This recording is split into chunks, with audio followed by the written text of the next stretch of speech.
Hello and welcome to my New Year's resolution. I have created a survey and sent it to 9 members of my friends and family, posing the question, if you could make everyone in the world listen to 3 albums, what would they be? I will then be listening to their selections and grading them based on a completely arbitrary criteria. For our very last installment, although certainly not least, I will be reviewing my sister's best friend Tess's albums. My predictions for Tess were a little bit all over the board. I said maybe Elton John or someone classic like that. I know they've seen Elton John in concert. Maybe smaller indie bands, like I said Rainbow Kitten Surprise. I know they've talked about, they kind of popped off, so I don't know if you call them indie anymore. They had a TikTok hit, okay. Stuff like that. Or also maybe country music. I know Tess isn't somebody who loves country music, but she's like the only person I know who does actively listen to country music, I think. So my family is kind of anti. So I thought maybe this is where we would get some of that as well.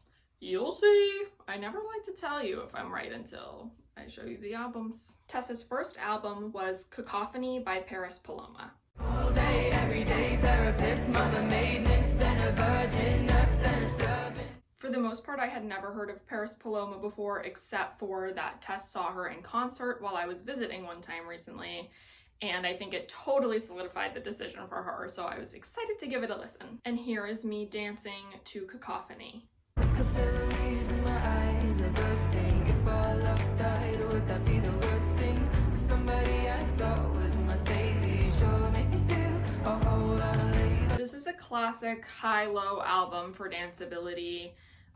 There are a ton of total groovy jams that you can break it down to, but there are also a good mix of ballads and slower things like that aren't as dancey.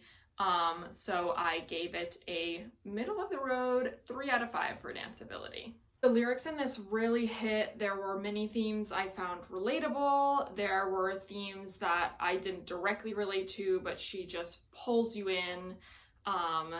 It's also like got a peppy sound to it when it's talking about kind of difficult things, and I think that that combination, I don't know, really speaks to me. Yeah, her poetry was totally beautiful, so I gave lyrics a 5 out of 5. For basically the same reasons, the emotional response was really high. The lyrics were really like speaking to me. There's a rhyming, like she's got like good rhymes in there that like just add an oomph to what she's saying and to the rhythm of it. And like I said, it's got like a peppy sound. It's got this like a lot of it, not all of it, but it's got like a very like emotional swell of sound to it. And so I gave it a 5 out of 5 emotional response. And then lastly, for prettiness, there wasn't really anywhere I could knock it. It's very pretty. Again, the ballads are, very melodic and, I think there's a lot of string instruments in it.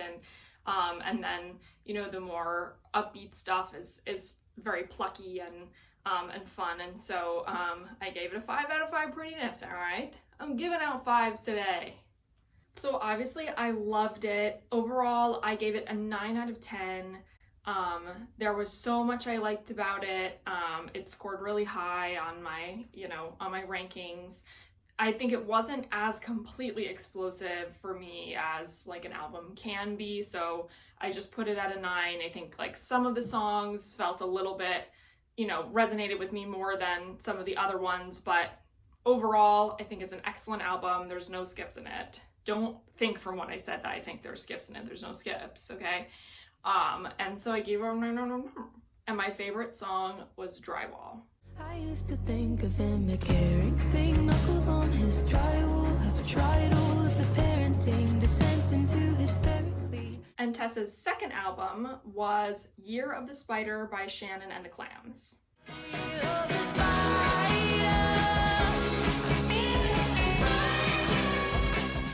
This album had a really unique sound to it. It's almost like most of the songs are like on a spectrum from like Western to 60s.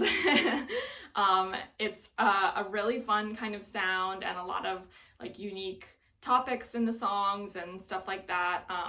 You know, listening to all this music, I'm always very glad for how much diversity there is between the albums, and this one really stood out as something that I would not have expected. And here's me sock hopping to Year of the Spider.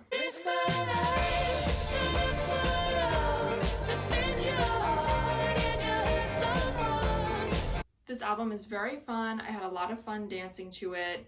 Overall, you know, danceability is pretty high. There are maybe some songs that are slower, maybe less danceable, and also I'd say because it doesn't fall particularly into like one genre of music, it's maybe less obvious how you would approach dancing to it.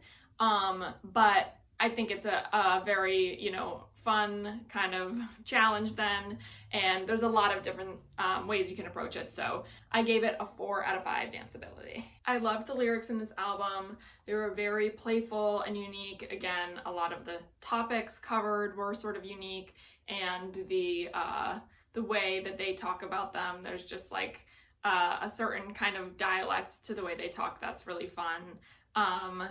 You know, like I said, it's got like a 60s-y vibe.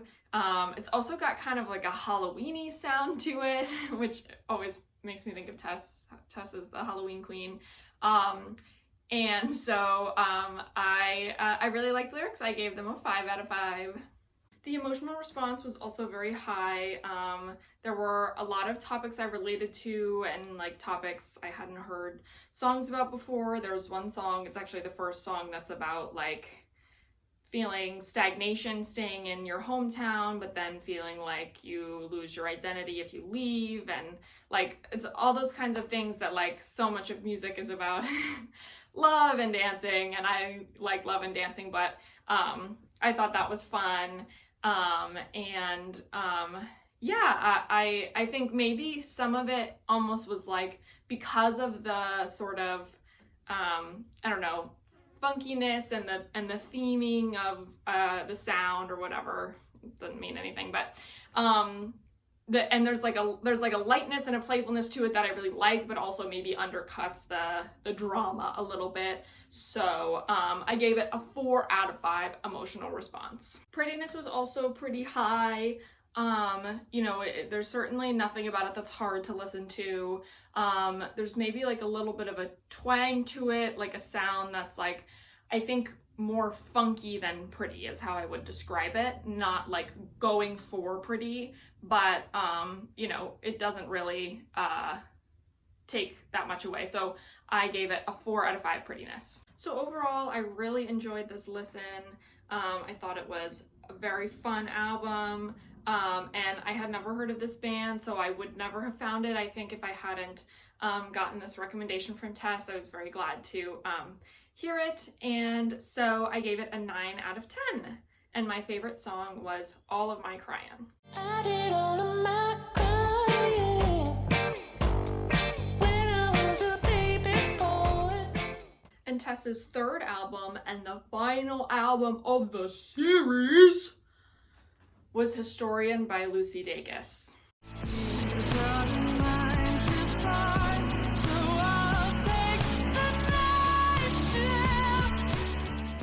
I was familiar with Night Shift from this album, but not the rest of it. And I really liked Night Shift, so I was very excited to give the rest of it a listen. So it seems like overall, my second prediction about smaller indie bands was correct. I would say all 3 of these albums are the most in the vein of Rainbow Kitten Surprise, more so than Elton John or country music. But, you know, definitely with some range in terms of their, like Lucy Dacus, like I feel like she's very popular. Boy Genius is very popular, but still kind of more on the indie side, singer-songwriter, rather than like a big Taylor Swifty type star. So I was right. And here is me dancing to Historian.